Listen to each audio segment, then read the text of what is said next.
Hello friends, welcome to my YouTube channel the web education. So friends, आज के आबार एक नतून क्लास नहीं हाजिर हुई तुम्हारे सामने। सेटा होच्छे target primary TET 2022 interview related प्रश्नपत्र। तो एर आगे आमरा जे सिरिजटा शुरू करेছিলাম সেটা কিন্তু প্রায় 66-67টা ক্লাস করার পর মাঝে বন্ধ দিয়েছিলাম। তারপর কাল থেকে আবার কমিউনিটি পোস্টে তোমাদের সামনে যাচাই করার জন্য যে কারা ক্লাস করতে আবার ইচ্ছুক বা সিরিজটা চালু করতে কারা ইচ্ছুক রয়েছে। তো অবশ্যই অনেকে কিন্তু রেসপন্স করেছিলে কমিউনিটি পোস্টে। তো তার ভিত্তিতে আজকে আবার যে দ্বিতীয় রিভিশন চলছে সেখানে 68 নম্বর ক্লাস এবং আজকে 2 নম্বর ক্লাস এটি। তো 2017 প্রাথমিক ইন্টারভিউতে কিছু গুরুত্বপূর্ণ প্রশ্ন করা হয়েছিল, সেই প্রশ্নগুলো আবারও তোমাদের সামনে নিয়ে এসেছি। তো তার আগে বলে রাখি, যারা চ্যানেল নতুন আছো প্রথমে চ্যানেলটি সাবস্ক্রাইব করো, পাশে থাকা বেল নোটিফিকেশন করো, যাতে করে এই ধরনের ক্লাস নিউজ নোটিফিকেশন আপডেট সমস্ত তথ্য পেয়ে থাকো। সাথে সাথে বলে রাখি, যারা এর আগে ক্লাসগুলো দেখোনি অবশ্যই চ্যানেলের প্লেলিস্টটিকে ভিজিট করো।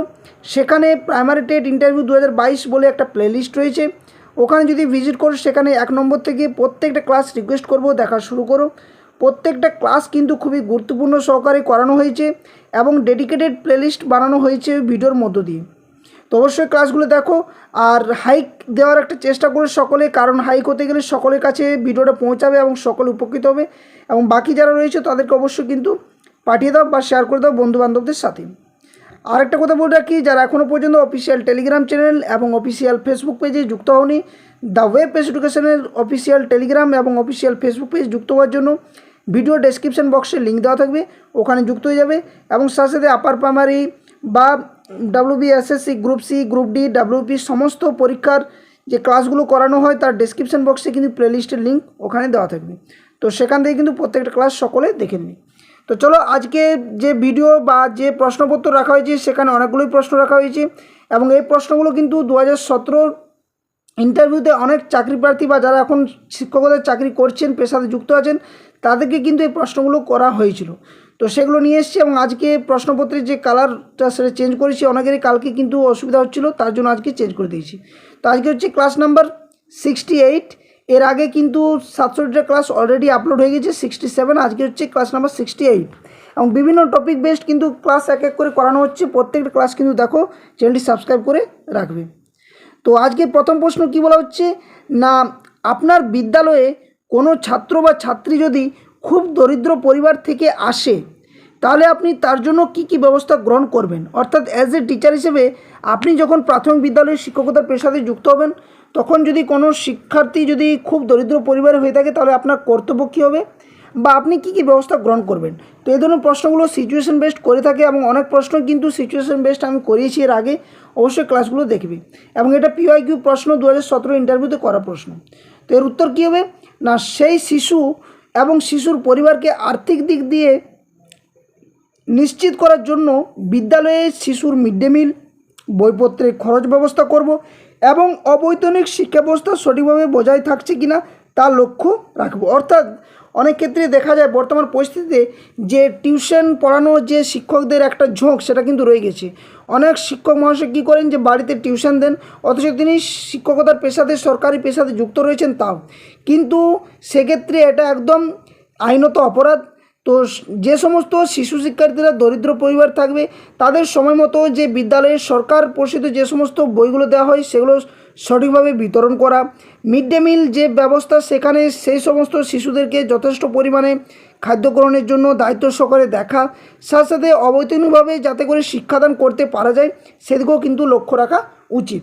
তো এইভাবে যদি উত্তর দিতে পারা যায় ইন্টারভিউ রুমে স্যার বা ম্যাডামদের সামনে, তো অবশ্যই কিন্তু সঠিক নাম্বার পাওয়া বা নলেজ বুস্ট হওয়ার জন্য কিন্তু এই মুহূর্তে এই প্রশ্নগুলো খুবই গুরুত্বপূর্ণ। 2 নম্বর এবং নেক্সট প্রশ্ন কি বলছে, আপনি লক্ষ্য করলেন আপনার ক্লাসে কোনো এক ছাত্র শিশু শ্রমের সাথে যুক্ত, অর্থাৎ সেই ছাত্রটা শিশু শ্রম থেকে আসছে, যার হয়তো শিশু শ্রমে মানে এমনভাবে কাজ করছে যেখানে তার ঠিকমতো পড়াশোনা করতে পারে না, আপনি কি কোনো ব্যবস্থা গ্রহণ করবেন।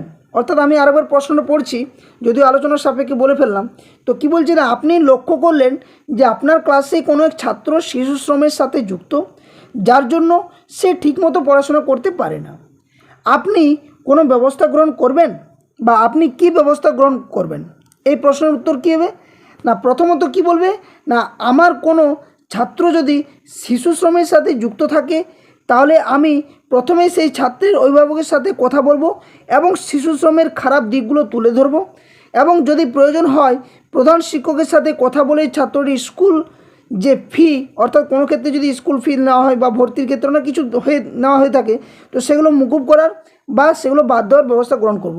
অর্থাৎ আরেকটা বিষয় বলা যায় এখানে আমি বলে রাখি যে প্রথমত কারণ জানা যে কী জন্য সে শিশু শ্রমের সাথে যুক্ত রয়েছে, তার অভিভাবক বা বাবা মায়ের সাথে গল্প করা, তাকে সেই ধরনের শিশু শ্রমে বা এই যে শিশু শ্রমে থাকা বা শিশু শ্রম করতে দেওয়া তার বাবা মাকে বা অভিভাবকদেরকে বোঝানো যে এটা আইনত একটা অপরাধমূলক কাজ, তাকে বা সেই শিশু শিক্ষার্থীকে বিদ্যালয়ে পাঠানো, সেখানে বোঝানো যে শিশু শিক্ষার্থীদের মানে সরকারের তরফ থেকে যে সমস্ত যে ব্যবস্থাগুলো করা হচ্ছে সেগুলো তাতে করে একজন শিশুকে পাঠদান করানোর জন্য যথেষ্ট, সেখানে মিড ডে মিল থেকে শুরু করে বইপত্র প্রদান থেকে শুরু করে এমনকি ড্রেস প্রদান, সময় সময় যে বিভিন্ন জাতি বা অনগ্রসর জাতিগুলোর যে সমস্ত শিশু শিক্ষার্থীদের থাকে তাদের বিভিন্ন ধরনের যে স্কলারশিপ, এই ধরনের যে বিভিন্ন যে প্রকল্পগুলো রয়েছে সেই প্রকল্পের আয়ত্তদিনে সে ভালোভাবে শিক্ষা গ্রহণ করতে পারবে, এই বক্তব্যগুলো প্রথমত বলা।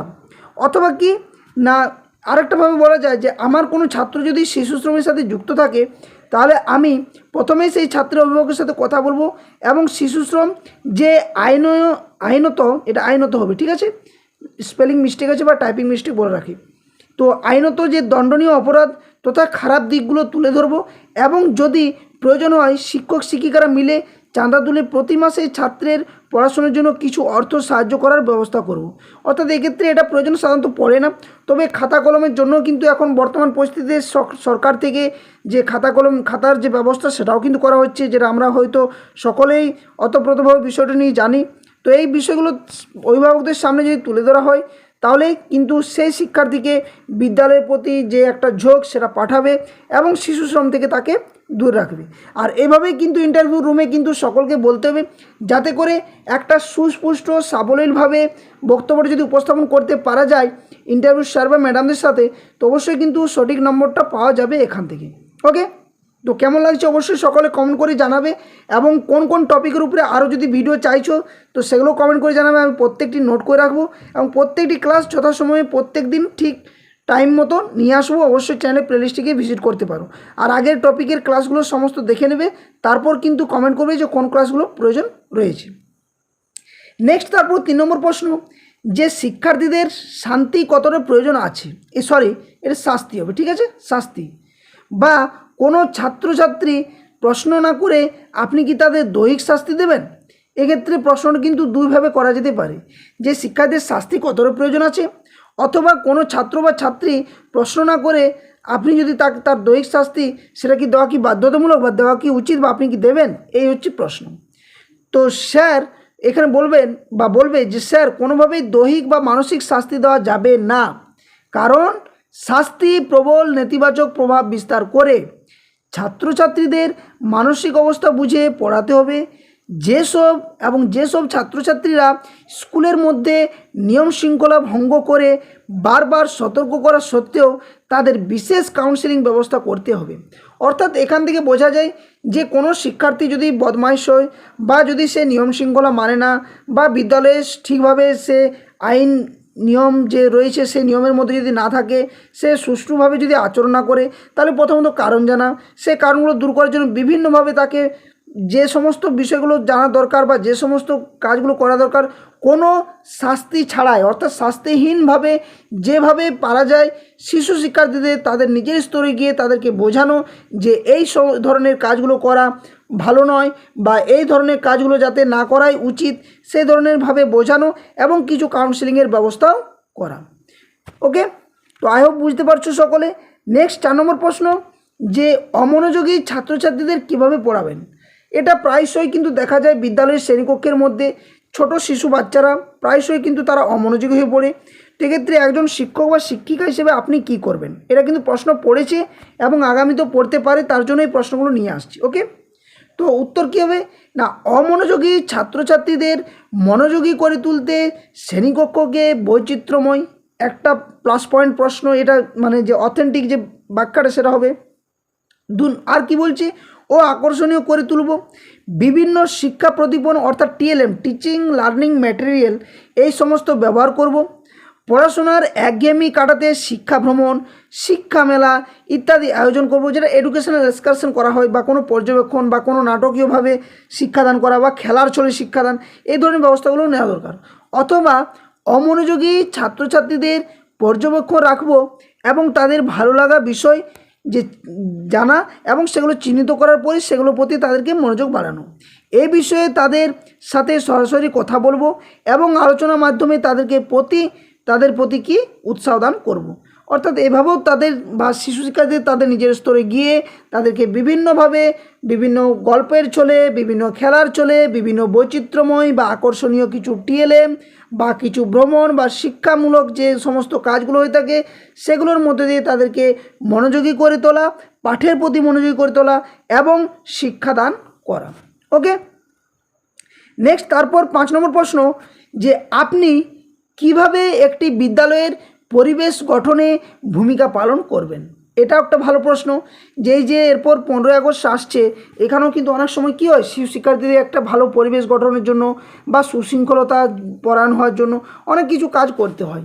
তো আপনি কিভাবে একটি বিদ্যালয়ের পরিবেশ গঠনে ভূমিকা পালন করবেন?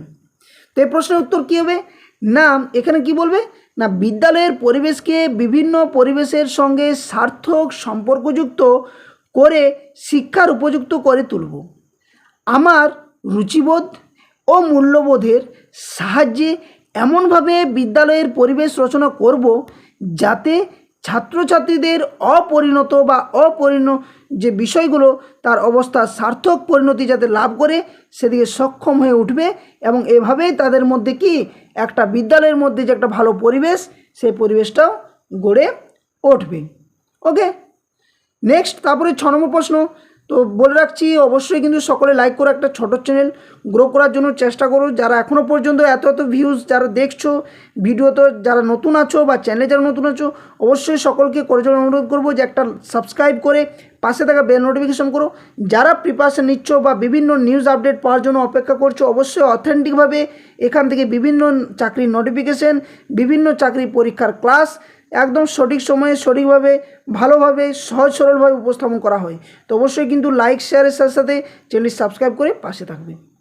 নেক্সট 6 নম্বর প্রশ্ন, একটি আদর্শ বিদ্যালয়ের পরিবেশ কেমন হওয়া উচিত। এটা কিন্তু এমন কোনো চাকরি প্রার্থী নয় বা হবু শিক্ষক শিক্ষিকা যারা সে সময় ছিল বা যারা এখন বর্তমানে কর্মরত, তাদের প্রত্যেককে 2017 ইন্টারভিউতে এই ধরনের একটা প্রশ্ন করা হয়েছিল যে একটা আদর্শ বিদ্যালয়ের পরিবেশ কেমন হওয়া উচিত বা আপনি কেমনভাবে গড়ে তুলবেন। তো এখানে উত্তর কী রয়েছে না, অবশ্যই বিদ্যালয়ের পরিবেশ শিক্ষার্থী কেন্দ্রিক বা শিশু শিক্ষার্থী কেন্দ্রিক, যা বর্তমান শিক্ষা ব্যবস্থা ওটাই বলে চলে, চাইল্ড সেন্ট্রিক এডুকেশন, এবং পঠন পাঠনের অনুকূল পরিবেশ হবে। অর্থাৎ একটা বিদ্যালয় অবশ্যই শিশু শিক্ষার্থী কেন্দ্রিক হবে, পঠন পাঠনের অনুকূল হবে। তাছাড়া কি না, ছাত্রছাত্রীদের ক্রীড়াঙ্গন, মিড ডে মিল খাওয়ার ব্যবস্থা, পাঠাগার, পানীয় জলের ব্যবস্থা, সুলভ শৌচাগার, দেওয়াল পত্রিকা, পঠন পাঠনের সুবিধার জন্য বিভিন্ন ধরনের মডেল, চার্ট, মানচিত্র ইত্যাদি ব্যবস্থা থাকবে। এটা একটা আদর্শ বিদ্যালয় অবশ্যই হওয়া উচিত এভাবে, এবং সকলের সাথে বন্ধুত্বপূর্ণ ও সহযোগিতা সহানুভূতিশীল সম্পর্ক থাকবে প্রত্যেক শিশুদের সাথে, প্রত্যেক শিক্ষক শিক্ষিকা মহাশয়দের, যাতে করে শিশু শিক্ষার্থীরা তাদের খোলা মনে সমস্ত কিছু বলতে পারে, প্রকাশ করতে পারে, এবং শিক্ষক মহাশয় তাদের সাথে অ্যাজ এ ফ্রেন্ড, ফিলোসোফার, গাইডার হিসেবে তাদের স্তরে গিয়ে তাদের যে সমস্যাগুলো রয়েছে তার সমস্ত সমাধান করার চেষ্টা করবে আর কি। ওকে, নেক্সট 7 নম্বর প্রশ্ন, যে বিদ্যালয়ের আপনার কোনো সহকর্মী আপনার সাথে দুর্ব্যবহার করছে, আপনি তাহলে কি করবেন। অর্থাৎ হতেই পারে কোনো ক্ষেত্রে সাধারণত দেখা যায় না, কারণ আমরা জানি যে শিক্ষক হচ্ছেন সমাজের মেরুদণ্ড এবং একজন শিক্ষককে সবসময় সমাজ সুলভ, সমাজের কাঙ্ক্ষিত আচরণ করাটাই বাঞ্ছনীয়, এবং বিদ্যালয়ের ক্ষেত্রে তো সেটা একদম অপরিহার্য বিষয়। তো অনেক ক্ষেত্রে দেখা যায় যে বিদ্যালয়ে আপনার কোনো সহকর্মী আপনার সাথে দুর্ব্যবহার করছে, আপনি তাহলে কি করবেন। তো এর উত্তর কী হবে না, আমি প্রথম থেকেই সকল সহকর্মীদের সাথে বন্ধুত্বপূর্ণ সম্পর্ক তৈরি করব, একদম ঠিক, এবং নিজেকে মানিয়ে চলার চেষ্টা করব। তারপরও যদি কেউ আমার সাথে দুর্ব্যবহার করে, তাহলে তার সাথে আমি সরাসরি কথা বলবো। আমার কোনো ব্যবহারে সে অখুশি হলে বা অসন্তুষ্টি হলে বা নিজেদের মধ্যে ভুল বোঝাবুঝি হলে আলোচনার মাধ্যমে সমস্যা সমাধান করে নেব। এবং এটাই হচ্ছে একজন শিক্ষক অপর একজন শিক্ষকের মধ্যে ভালো সম্পর্ক এবং সুশিক্ষিত হওয়ার সঠিক গুণ বা সঠিক মত প্রকাশের একটি ধারণা। নেক্সট 8 নম্বর প্রশ্ন, যেদিন প্রধান শিক্ষক আসবেন না সেদিন কি আপনি তাড়াতাড়ি বাড়ি চলে আসবেন, অর্থাৎ ছুটি দিয়ে দেবেন বিদ্যালয় কি? এই ধরনের প্রশ্ন কিন্তু করতে পারে। যে ধরুন আপনাকে বলা হলো যে আপনি বিদ্যালয়ে গেছেন, সেদিন দেখলেন যে আপনার বিদ্যালয়ের প্রধান শিক্ষক বা শিক্ষিকা মহাশয় আসেনি, তাহলে আপনি সেদিন কি করবেন? তাড়াতাড়ি বাড়ি চলে আসবেন নাকি বিদ্যালয় ছুটিয়ে দিয়ে দেবেন? তো এই ধরনের উত্তরে অনেকে ঘাবড়ে পড়ে যায় সেই মুহূর্তে, যেহেতু ইন্টারভিউ রুমে অনেক ধরনের যে একটা মানসিকতা তৈরি হয়ে যায়। তো যাতে করে কোনোভাবেই মানসিক চাপের মধ্যে না পড়ে একদম ফ্রিলিভাবে উত্তর দিতে পারো সেইভাবে বলার চেষ্টা করবে। তো এর উত্তর কী হবে না, সহজভাবে বলবে যে আমার বাড়ি আসার সাথে প্রধান শিক্ষক আসা বা না আসার কোনো সম্পর্ক নেই।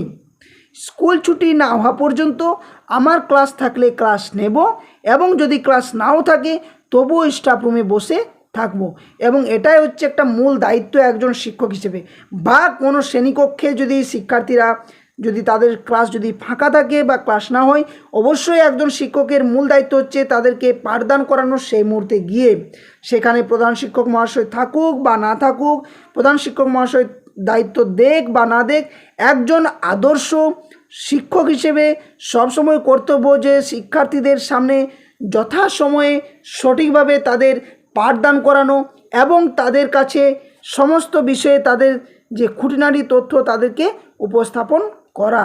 ওকে, নেক্সট 9 নম্বর প্রশ্ন, এর উত্তরটা পরের পেজে রয়েছে যে আপনার বিদ্যালয় যাওয়ার রাস্তা বহুদিন ধরে খারাপ। এটা দেখা যায় গ্রামে গঞ্জে অনেক সময় রাস্তা খারাপ থাকে। তো আপনি নিজে থেকে রাস্তা ঠিক করার ব্যাপারে কোনো ভূমিকা গ্রহণ করবেন? এটা একটা প্রশ্ন আসতে পারে। হয়, অনেক সময় হয় যে বিদ্যালয়ে যে পারিপার্শ্বিক যে অবস্থা কী হয় যে অনেক জঙ্গল হয়ে যায় বা অনেক নোংরা হয়ে থাকে বিদ্যালয়ের চারপাশটা, বা রাস্তার পাশাপাশি অনেক নোংরা বা রাস্তা খারাপ থাকে। এক্ষেত্রে একজন শিক্ষকেরও কিছু সামাজিক দায়িত্ব কর্তব্য রয়েছে। তো এক্ষেত্রে একজন শিক্ষক হিসেবে আপনি কি করবেন? এই ধরনের যদি প্রশ্ন করি তার উত্তর কী হবে না, এক্ষেত্রে উত্তরটা একটু গুছিয়ে বলার চেষ্টা করা উচিত, কারণ এই ধরনের প্রশ্ন অনেক সময় করে এবং এগুলো গুগলি ধরনের প্রশ্ন একটা। তো প্রধান শিক্ষকের সাথে প্রথমত আলোচনা করে সমস্ত ছাত্রছাত্রীদের এবং শিক্ষক শিক্ষিকাদের পক্ষ থেকে স্থানীয় জনপ্রতিনিধি ও প্রশাসনকে রাস্তা ঠিক করার জন্য স্মারকলিপি জমা দেবো। সেটা পঞ্চায়েত হতে পারে, ব্লক স্তরে হতে পারে বা জেলা স্তরেও হতে পারে। রাস্তার বেহাল দশা এবং ছাত্রছাত্রীদের যাওয়া আসার ক্ষেত্রে সমস্যাগুলি তাদের অবগত করব এবং যাতে রাস্তা দ্রুত সারানো হয় বা ঠিক করা হয় সেটাও। এর সাথে সাথে আরেকটা বিষয় যুক্ত করতে পারো যে বিদ্যালয়ের যে সমস্ত শিক্ষার্থীরা পাঠদান করতে আসেন তাদের অভিভাবকদের সাথে কথা বলে তাদের কাছ থেকে একটা স্মারকলিপি লিখিত আকারে বা সই করিয়ে সেই স্মারকলিপিটা সেখানকার যে জনপ্রতিনিধি রয়েছেন বা পঞ্চায়েত বা ব্লক এমনকি জেলা স্তর পর্যন্ত এই বিষয়টি জানানো, যাতে সামনে বলতে হবে যে সামনে যেহেতু একটা বিদ্যালয় রয়েছে তার রাস্তা খুবই খারাপ, এখানে শিক্ষার্থী থেকে শুরু করে শিক্ষক মহাশয় থেকে শুরু করে অভিভাবকদের সকলেরই যাতায়াত করতে অসুবিধা হয়, সেক্ষেত্রে যাতে দ্রুততার সাথে এই রাস্তা ঠিক করা হয় এই ধরনের দায়িত্ব নেওয়া আমি শিক্ষক হিসেবে বা ওই বিদ্যালয়ের শিক্ষক হিসেবে আমার প্রধান কর্তব্য হওয়াটাও উচিত। ওকে, নেক্সট 10 নম্বর প্রশ্ন, যে বিদ্যালয়কে সুন্দর করে সাজাতে আপনি কোন ভূমিকা নেবেন? একটা বিদ্যালয়কে সুসজ্জিত করতে এই ধরনের প্রশ্ন কিন্তু আসে এবং এগুলো সব সিচুয়েশন বেস প্রশ্ন। তো আপনি কী ধরনের ভূমিকা নেবেন এক্ষেত্রে? তো উত্তর কী হবে এক্ষেত্রে না, বিদ্যালয় হলো আমার পরিবারের মতো এবং বিদ্যালয়ের ছাত্রছাত্রী আমার ভাই বোন তথা সন্তান তুল্য বিষয়। তো আমি সবসময় চাইব বিদ্যালয়কে সুন্দর করে সাজিয়ে তুলতে।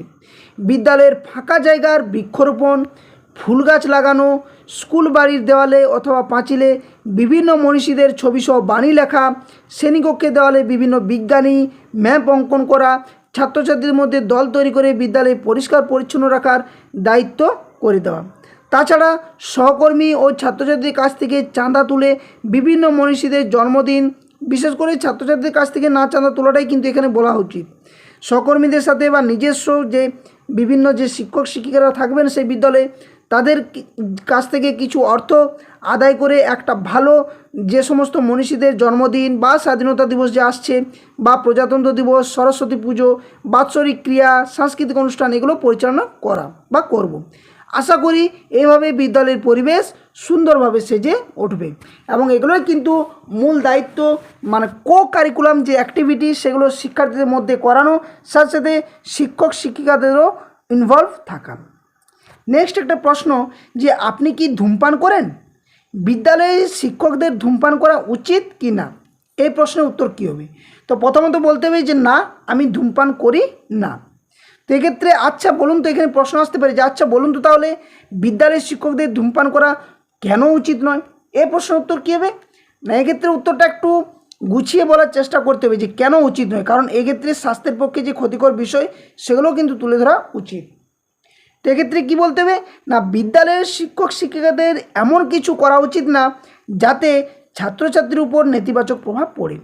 ধূমপান স্বাস্থ্যের পক্ষে ক্ষতিকারক, সেই কথা ভেবেই কোনো শিক্ষকের ধূমপান করা উচিত নয়, যদিও বর্তমান সময়ে এগুলো অনেক ক্ষেত্রে ঘটছে এবং এগুলো কিন্তু আইনত অপরাধ এবং সমাজ সুলভ আচরণ একটা নয়। তো শিক্ষক শিক্ষিকাদের শুধুমাত্র পঠন পাঠন নিতে ছাত্রছাত্রীরা বিদ্যালয়ে আসে না, একজন শিক্ষকের সার্বিক গুণ ব্যবহার ছাত্রছাত্রীদের অনুকরণ করার চেষ্টা করে। অর্থাৎ আমরা সকলে জানি যে শিশু শিক্ষার্থীরা সবসময় বড়দের, পরিবারের তথা বিদ্যালয়ের শিক্ষক শিক্ষিকা মহাশয়দের অনুকরণ প্রিয় হয়ে থাকে। এক্ষেত্রে এমন কিছু নেতিবাচক কাজ একজন শিক্ষক বা শিক্ষিকা মহাশয় করবেন না যাতে করে সেই আচরণ অনুকরণ করে ছাত্রছাত্রীরা একটা দুর্ব্যবহার বা একটা খারাপ যে ব্যবহারের প্রতি যে আসক্ত হয়ে পড়ে সেটা যেন না ঘটে।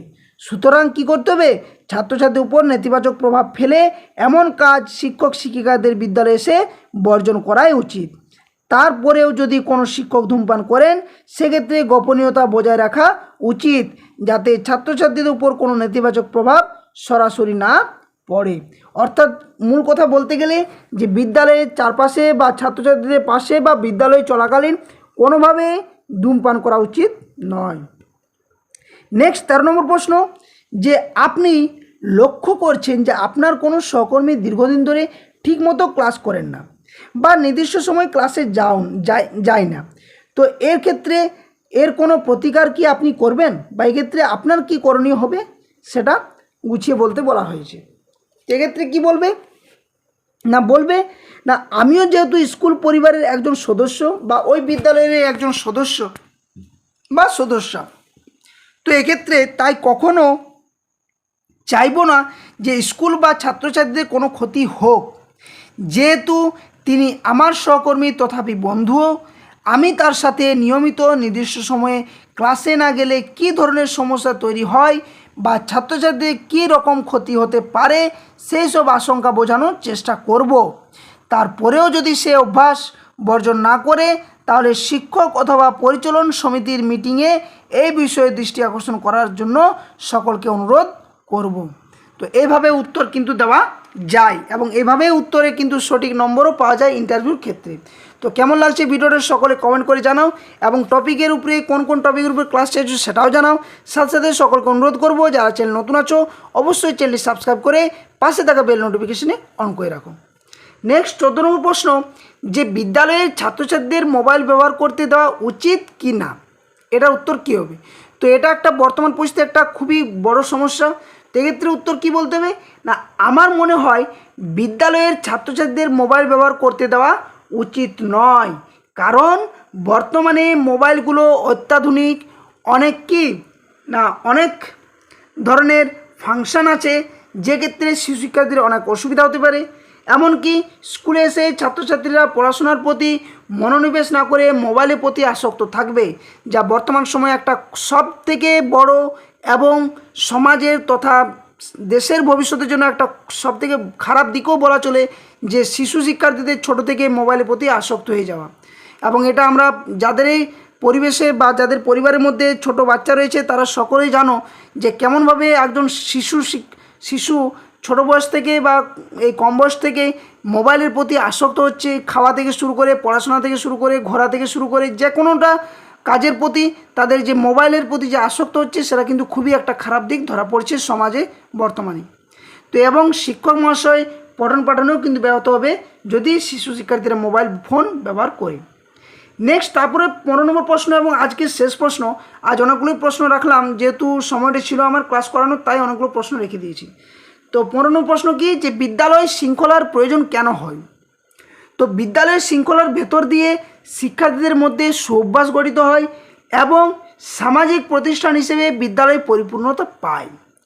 ছাত্রছাত্রীদের ভবিষ্যৎ জীবন সুশৃঙ্খলতার জন্য বিদ্যালয়ের শৃঙ্খলা অবশ্যই প্রয়োজন রয়েছে। অর্থাৎ আমরা সকলেই জানি যে একজন শিশু শিক্ষার্থী বা একজন শিক্ষার্থী দিনের প্রায় সময়টা কিন্তু বিদ্যালয়ের মধ্যে সে কাটায়। এক্ষেত্রে সে বিদ্যালয়ের মধ্যে যদি শৃঙ্খলতার মধ্যে যদি থাকে বা আইন প্রণয়ন বা শৃঙ্খল প্রণয়ন যদি হয়ে থাকে বা শৃঙ্খলতার মধ্যে যদি সীমাবদ্ধ সে থাকে, অবশ্যই সে সমাজের কাছে, পরিবারের কাছে, দেশের কাছে, দশের কাছে একজন সুস্পষ্ট বক্তা এবং সামাজিক সুশৃঙ্খল ব্যক্তি হিসেবে পরবর্তী ক্ষেত্রে গণ্য হবে।